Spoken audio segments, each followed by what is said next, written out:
Hi అండి, అందరికీ నమస్కారం అండి. ఫ్రెండ్స్, మనకి ఇప్పుడిప్పుడే మరొక బ్రేకింగ్ న్యూస్ అప్డేట్ అయితే రావడం జరిగిందండి. అది కూడా పెన్షన్దారులకు తెలంగాణ ప్రభుత్వం గుడ్ న్యూస్ అంటూ మనకు లేటెస్ట్ న్యూస్ వచ్చిందండి. అయితే ఇందుకు సంబంధించిన పూర్తి వివరాలు అయితే తెలుసుకుందామండి. వీడియోని అయితే ఎక్కడ స్కిప్ చేయకుండా చూడండి ఫ్రెండ్స్. వీడియో నచ్చినట్లయితే ఒక లైక్ చేయండి ఫ్రెండ్స్. లైక్ చేయడం వలన మనకు తెలిసిన ఇన్ఫర్మేషన్ మరి కొంతమందికి రీచ్ అయ్యే అవకాశం ఉంటుంది. ఇక లేట్ చేయకుండా వివరాల్లోకి వెళ్ళిపోదాం. కేంద్ర రాష్ట్ర ప్రభుత్వాలు ప్రజల కోసం అనేక పథకాలను అమలు చేస్తుంటాయి. చిన్నపిల్లల నుంచి వృద్ధుల వరకు అందరికీ వివిధ స్కీమ్ను అమలు చేస్తుంటాయి. అలానే రైతులకు, మహిళలకు కూడా అనేక ఆర్థిక ప్రయోజనాలు చేకూర్చే స్కీమ్స్ను ప్రభుత్వాలు ప్రారంభిస్తుంటాయి.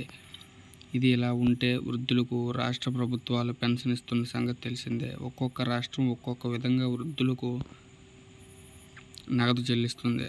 అలాగే ఈ పెన్షన్లో కూడా రాష్ట్రానికి ఒక విధానం ఉంటుంది. అలాగే తెలంగాణ ప్రభుత్వం కూడా వృద్ధులకు పెన్షన్ అందిస్తుంది. అయితే పెన్షన్ పొందే లబ్ధిదారులకు తాజాగా రేవంత్ రెడ్డి సర్కార్ ఓ గుడ్ న్యూస్ చెప్పింది. మరి ఆ వివరాలు ఏమిటో ఇప్పుడు చూద్దాం.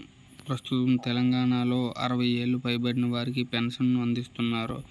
అదేవిధంగా వికలాంగులకు, వితంతువులకు కూడా ప్రభుత్వం పెన్షన్ను అందిస్తుంది. ప్రస్తుతం కాంగ్రెస్ 4,000 రూపాయల పెన్షన్ అందిస్తున్న సంగతి తెలిసిందే. అయితే 60 ఏళ్లు పైబడి ఎంత వయసు ఉన్నా కూడా అందరికీ ఒకే తీరులో పెన్షన్ అందిస్తున్నారు. అయితే ఇది అన్ని రాష్ట్రాల్లో ఉన్న తీరు. అయితే తెలంగాణ ప్రభుత్వం పెన్షన్ విషయంలో కొత్త విధానానికి శ్రీకారం చుట్టనున్నట్లు తెలుస్తుంది. రాష్ట్రంలో 70 ఏళ్లు పైబడిన పెన్షన్దారులకు, కుటుంబ పెన్షన్దారులకు అదనపు పెన్షన్ ఇవ్వాలని ప్రభుత్వం నిర్ణయించింది. పే రివిజన్ కమిషన్ సిఫార్సుల మేరకు రాష్ట్ర ఆర్థిక శాఖ ఉత్తర్వులు జారీ చేసింది. మంగళవారం ఈ నూతన ఉత్తర్వులను ఆర్థిక శాఖ జారీ చేసింది. ఈ క్రమంలోనే పలు అంశాలను ప్రస్తావించింది. ఇక పెన్షన్ తీసుకుంటున్న వారిలో 70 నుంచి 75 ఏళ్లు పైబడిన వారికి బేసిక్ పెన్షన్పై 15% అదనంగా ఇవ్వనున్నారు. అలాగే 75 నుంచి 80 ఏళ్ల లోపు వారికి 20%గా నిర్ణయించారు. అదేవిధంగా 80 నుంచి 85 ఏళ్ల లోపు వారికి 30%, 90 నుంచి 95 ఏళ్ల లోపు వారికి 50% అదనంగా పెన్షన్ అందించనున్నారు. ఇక 95 నుంచి 100 ఏళ్ల లోపు వారికి 60%, 100 ఏళ్లకు పైబడిన పెన్షనర్లకు, కుటుంబ పెన్షన్దారులకు 100% అదనంగా పెన్షన్ ఇవ్వనున్నదని సమాచారం.